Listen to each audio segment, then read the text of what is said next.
সকালবেলা এই দেখো আমার বড়দি নিয়ে বসে পড়েছে আর আমার মা দেখাচ্ছে কি মা, ও মা তুমিও তো বাঁচতে পারো মা, এক জায়গায় হাত দিতে দেয় না, না তোমার কাজ করতে দেয় না কেউ, তাই না? এটা হচ্ছে ব্যাপার। তো আমার বড়দি এই দেখো কত সুন্দর করে বসছে, এটা মায়া মাছ, এটা চিংড়ি মাছ, আর এই দিকে কেটে রেখে দিয়েছে এটা ডাঁটা শাক। বড়দি তুই ওই যে আর এটা হচ্ছে শাক। বড়দি তুই এই যে সিম আর আলু কোথায় রেখেছিস? ফ্রিজে? ফ্রিজে রেখে এসছে। আর এই দিকে দেশি ডিম, এই দেখো বসে বসে এখন খাবো। গরম ভাত হয়ে গেছে অলরেডি, গরম ভাত হয়ে গেছে। আর কিছু রাত্রের তরকারি আছে, সবজি টবজি, এই যে দেখো এইগুলো দিয়ে এখন হবে খাওয়া দাওয়া।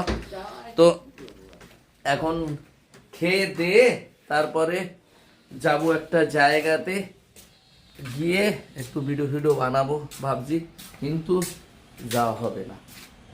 সমস্যা এখানে কাজবাজ রয়েছে বাড়িতে, বাড়ির কাজবাজগুলো মিটাতে হবে, মিটিয়ে তারপর সব কিছু সবাই সারাদিন সঙ্গে থেকো, শেয়ার করতে থাকবো আমার মা কী করে, আমরা কি করি। ওকে, তো সবাই ভালো থেকো, সুস্থ থেকো। আজকের মতো মানে এখনকার মতো টাটা।